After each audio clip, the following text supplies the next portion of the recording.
1 Raja-Raja 9. Tuhan menampakkan diri kepada Salomo untuk kedua kalinya. Ketika Salomo selesai mendirikan rumah Tuhan dan istana raja dan membuat segala yang diinginkannya, maka Tuhan menampakkan diri kepada Salomo untuk kedua kalinya, seperti ia sudah menampakkan diri kepadanya di Gibeon. Firman Tuhan kepadanya, "Telah kudengar doa dan permohonanmu yang kau sampaikan ke hadapanku. Aku telah menguduskan rumah yang kau dirikan ini untuk membuat namaku tinggal di situ sampai selama-lamanya. Maka mataku dan hatiku akan ada di situ sepanjang masa.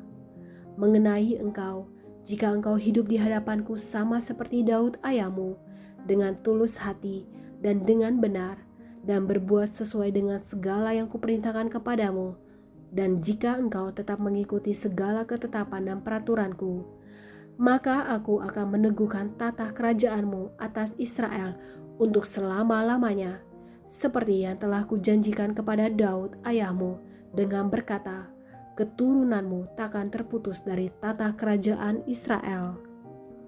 Tetapi jika kamu ini dan anak-anakmu berbalik daripadaku dan tidak berpegang pada segala perintah dan ketetapanku yang telah kuberikan kepadamu, dan pergi beribadah kepada Allah lain dan sujud menyembah kepadanya, maka aku akan melenyapkan orang Israel dari atas tanah yang telah kuberikan kepada mereka, dan rumah yang telah kukuduskan bagi namaku itu akan kubuang dari hadapanku. Maka Israel akan menjadi kiasan dan sindiran di antara segala bangsa, dan rumah ini akan menjadi reruntuhan, sehingga setiap orang yang lewat akan tertegun, bersuit dan berkata, apakah sebabnya Tuhan berbuat yang demikian kepada negeri ini dan kepada rumah ini?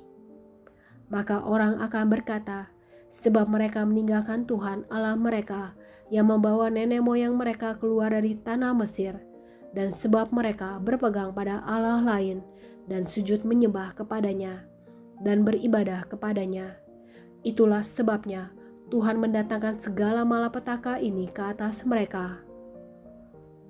Beberapa usaha Raja Salomo. Setelah lewat 20 tahun, selesailah Salomo mendirikan kedua rumah itu, yakni rumah Tuhan dan istana raja. Oleh karena Hiram, Raja Tirus, telah membantu Salomo dengan kayu aras, kayu sanobar, dan emas sebanyak yang dikehendakinya, maka pada waktu itu Raja Salomo memberikan kepada Hiram 20 kota di negeri Galilea.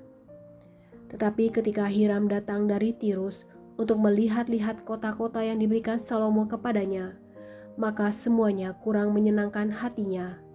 Sebab itu ia berkata, macam apakah kota-kota yang telah kau berikan kepadaku ini, hai saudaraku?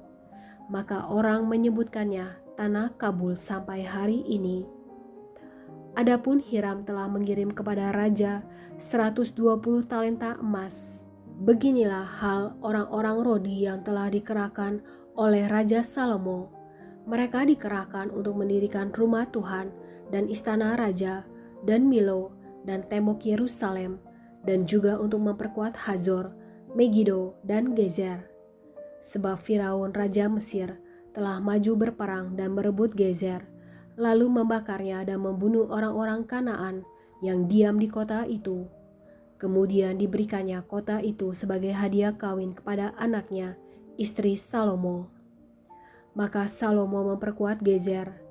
Lagi pula ada orang Rodi yang dikerahkan di Bet Horon Hirir, di Baalat, di Tamar di padang gurun yang ada di negeri Yehuda, dan di segala kota perbekalan kepunyaan Salomo, di kota-kota tempat kereta, di kota-kota tempat orang berkuda, dan di mana saja Salomo menginginkan mendirikan sesuatu di Yerusalem atau di Gunung Libanon atau di segenap negeri kekuasaannya. Semua orang yang masih tinggal dari orang Amori, orang Het, orang Feris, orang Hewi, dan orang Yebus yang tidak termasuk orang Israel, yakni mereka yang masih tinggal di negeri itu dari keturunan bangsa-bangsa itu dan yang tidak dapat ditumpas oleh orang Israel, merekalah yang dikerahkan Salomo untuk menjadi budak rodi. Demikianlah mereka sampai hari ini. Tetapi orang Israel tidak ada yang dijadikan budak oleh Salomo, melainkan mereka menjadi prajurit, pegawai, pembesar, perwira, atau panglima atas pasukan kereta dan pasukan berkuda. Inilah pemimpin-pemimpin umum yang mengepalai pekerjaan Salomo. 550 orang memerintah rakyat yang melakukan pekerjaan itu. Segera sesudah anak Firaun pindah dari kota Daud ke rumah yang telah didirikan Salomo baginya, Salomo pun mendirikan Milo. 3 kali setahun, Salomo mempersembahkan korban-korban bakaran dan korban-korban keselamatan di atas mezbah yang didirikannya bagi Tuhan. Dan ia membakar korban api-apiannya di hadapan Tuhan. Demikianlah ia menyelesaikan rumah itu. Raja Salomo membuat juga kapal-kapal di Ezion Geber yang ada di dekat Elot, di tepi laut Teberau, di tanah Edom. Dengan kapal-kapal itu, Hiram mengirim anak buahnya, yaitu anak-anak kapal yang tahu tentang laut, menyertai anak buah Salomo. Mereka sampai ke Ofir, dan dari sana mereka mengambil 420 talenta emas yang mereka bawa kepada Raja Salomo.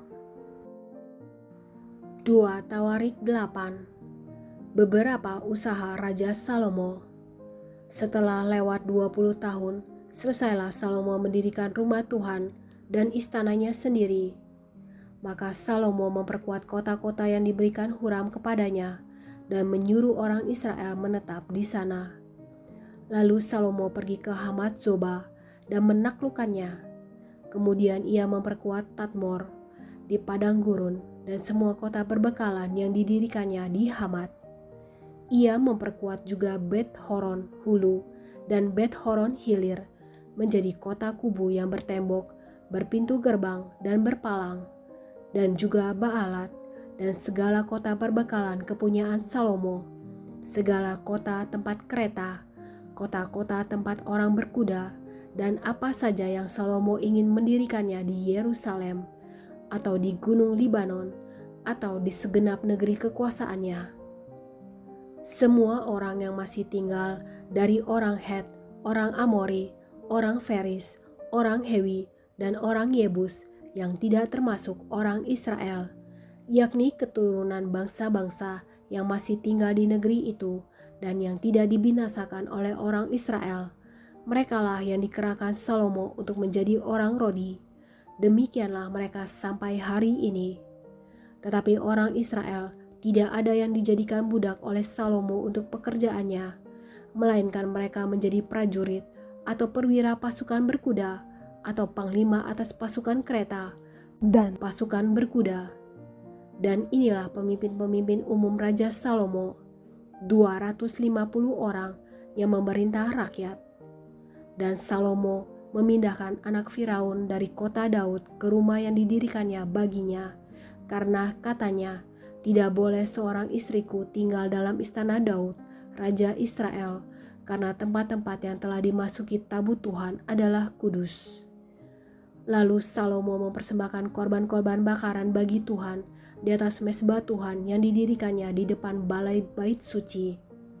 Sesuai dengan apa yang menurut perintah Musa ditetapkan sebagai korban untuk setiap hari, yakni pada hari-hari Sabat, pada bulan-bulan baru, dan 3 kali setahun pada hari-hari raya, pada hari raya roti tidak beragi, pada hari raya 7 minggu, dan pada hari raya pondok daun.